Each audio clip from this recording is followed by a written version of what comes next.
We've been grinding on this field for, it seems like forever. So everybody's really excited. Team's looking good, they're playing well. Upperclassmen are excited. There's 10 of them, 10 very, very athletes that have been in our program that I hope everybody gets to enjoy this last season with them because they're special. They've done special things here. Pitching staff is ready. I mean, we're ready. Now we're just waiting. So the wait is over, and we're going to be ready. All right, Jim. Patty, I mean, obviously you've got a ton of talent. What's your thought process at this point in lineup and then defensive alignment? Do you have a sense of where you're going in either direction? First question that way. Right now, I think Tiara is going to be working over at shortstop. Alyssa Brito's so good at third. It's hard to move her out of there, and her experience is something else. I've got 3 vying at second. That's Avery Hodge, Quincy Lilio, and Alina Torres. But Alina Torres can do a lot of things. Avery can also play shortstop. Q can also play the outfield. So there's opportunities for all of them. Jada Coleman in center, Kinsey Hansen behind the plate, Riley Ludlam's a nice backup there. The outfield is still fighting. I mean, there's really good hitters. Our freshman Ella Parker, if she's not playing first, it'll be Sid Sanders at first, but Ella Parker's got to be in this lineup. So that's one thing that I'm certain. Cassidy Pickering is a big-time hitter as well. Now you've got Hannah Core, who had a great fall, and you've got Riley Boone, who is the starter of everything. So there's going to be a lot of movement this first weekend. We've got to give everybody opportunity to see how they handle, but likely the opportunity is going to be the matchup that fits them from the opponent offensively. So I really can put anybody in at any time. So I'm going to really try to unload the bench as much as I can throughout each game. Is the offensive lineup, do you expect it to be a little bit in flux too as the season starts?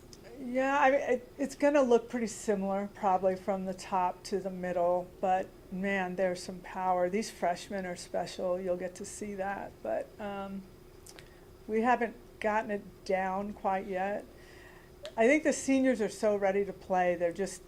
Some of them are just not hitting the ball the way they want to, but once we throw the first pitch, all that stuff goes away and they're ready to go. Eric.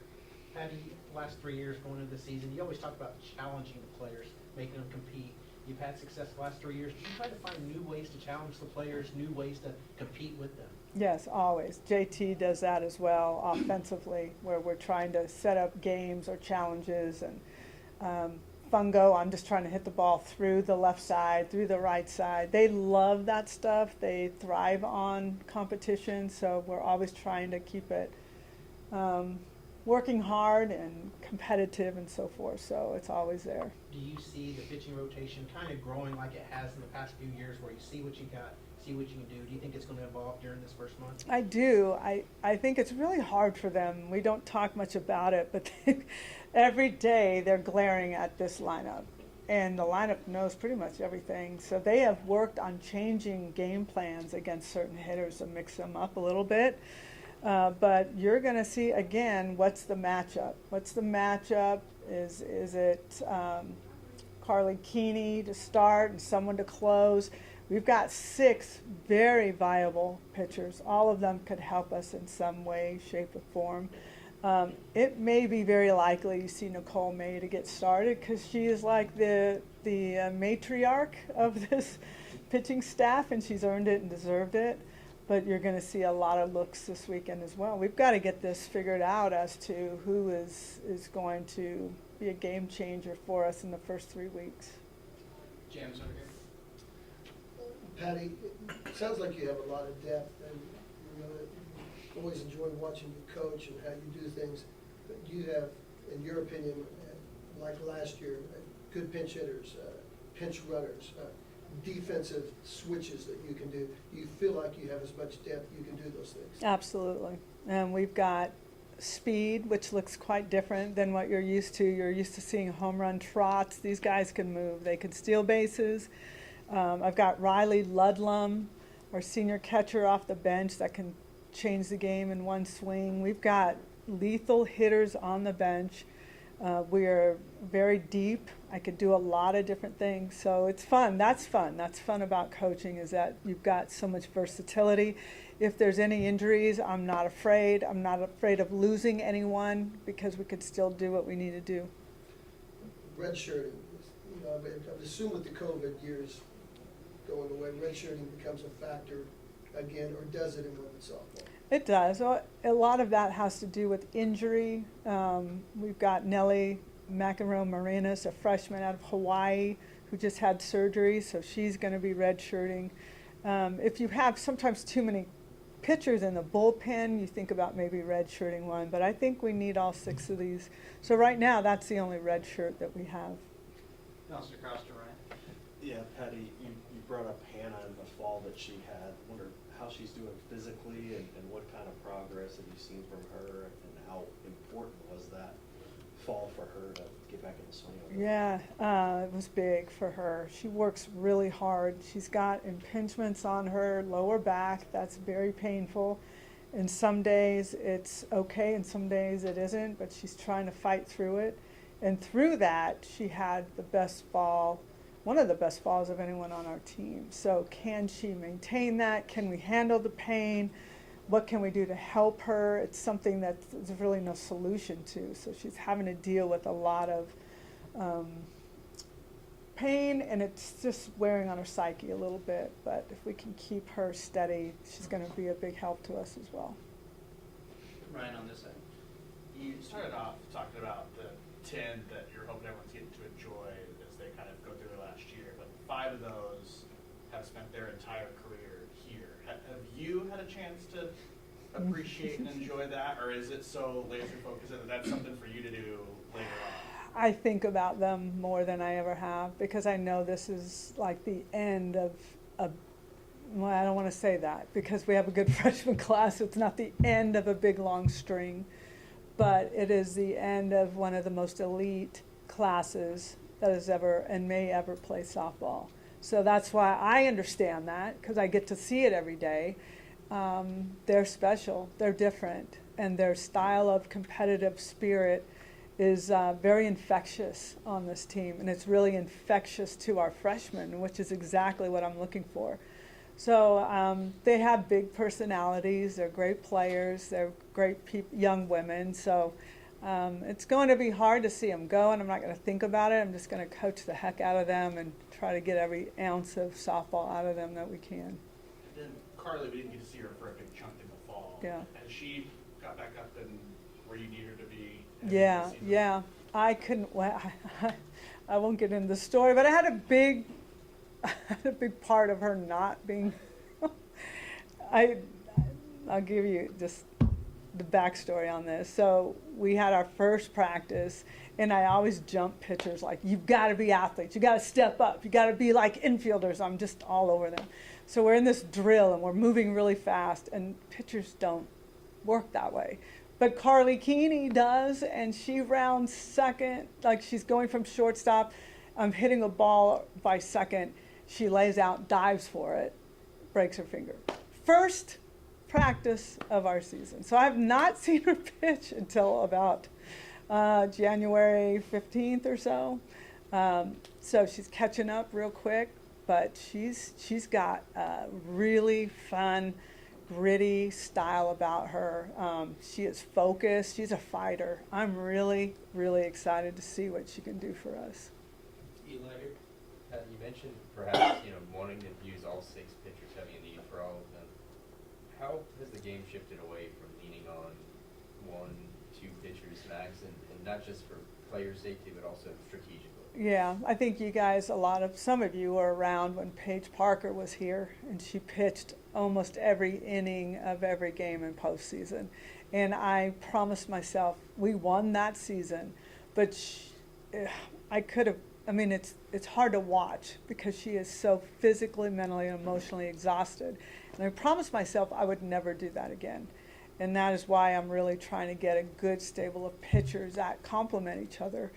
But hitters are getting better, and a pitcher can't sustain for 7 innings much more these days. So you need, I mean, we're looking at like who's our starter, who's our middle reliever, and who's our closer. Everyone, 3 of these pitchers have a role in a game, and they know it. And that's, and I think what happens for us at least is when we get into postseason, our pitchers are fresh. They're not worn out, and that's a big plus for us. You've found a lot of different ways over the years to motivate your teams, books, movies, songs. What's been the message that you wanted to get to this team before you go to Mexico? Have you employed any interesting tools? Well, do you understand Spanish? Because I said it to them in Spanish to prepare them for. No, I'm kidding. No, I'm kidding. No comprende. I am trying to get them to enjoy, you know, the stress of the moment comes. I'm trying to get them to just play free. They're used to doing that.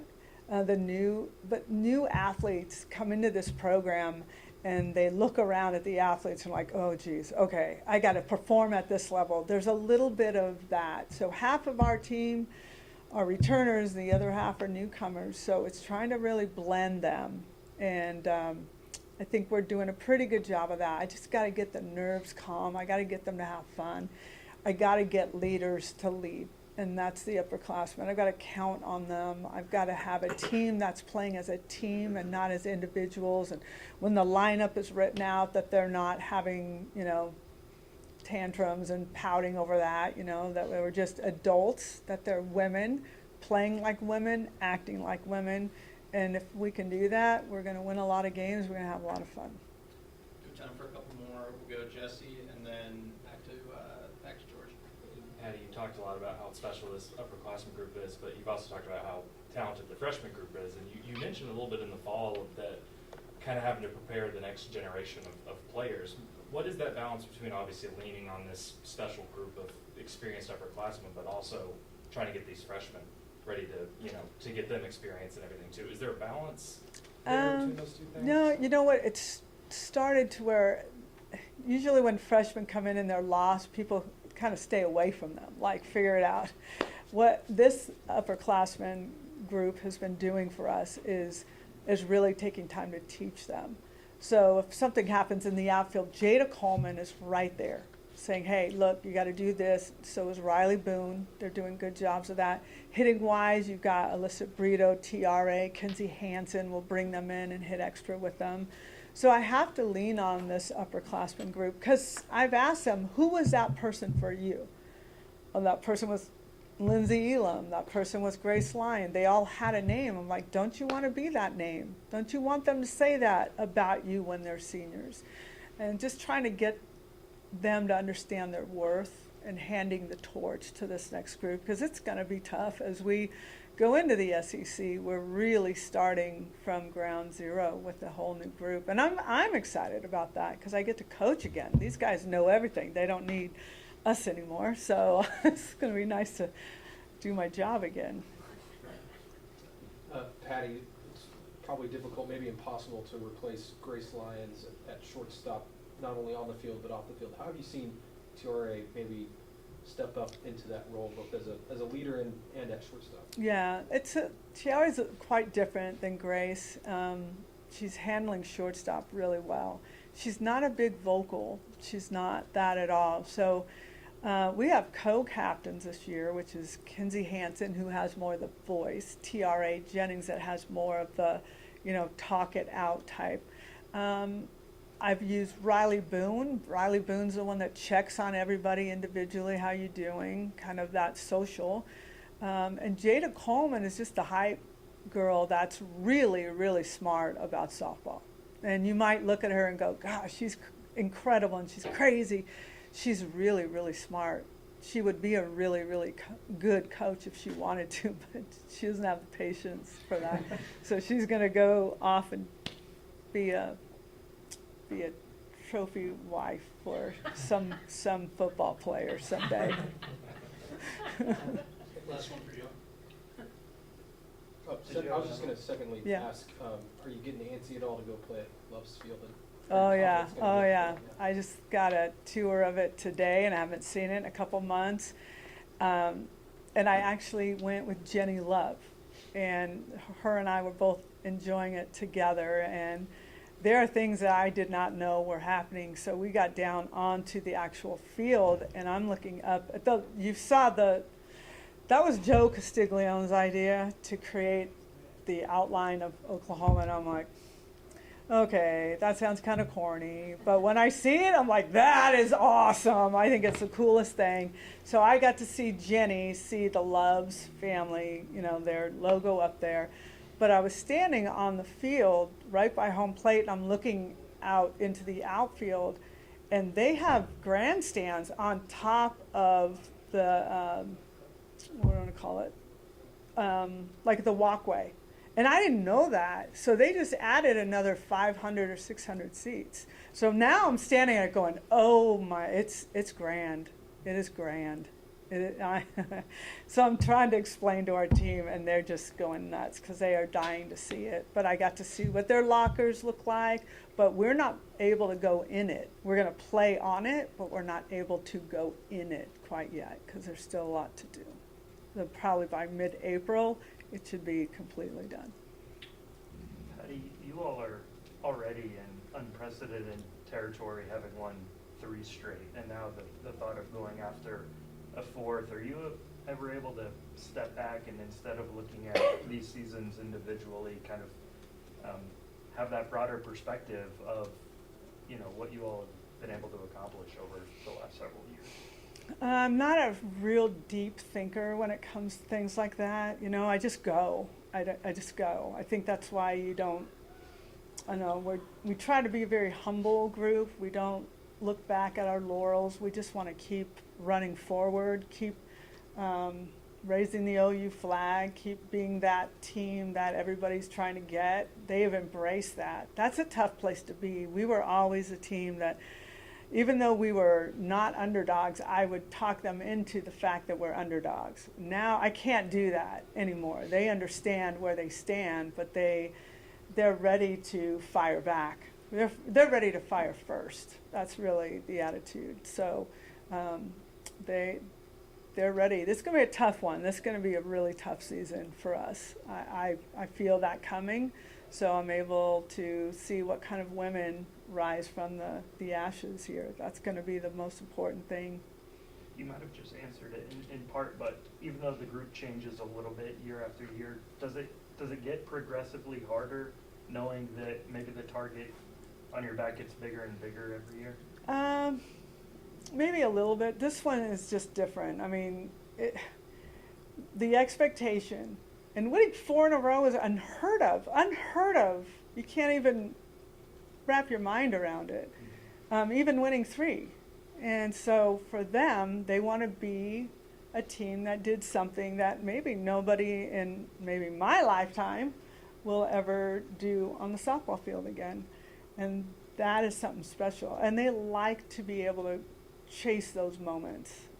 But we got to do it without thinking of outcomes and results. We've got to do it just in a free manner, which is when they're their best. Awesome. Thank you, everybody. Thank you, guys. Good to see everybody. Coming up next, we'll have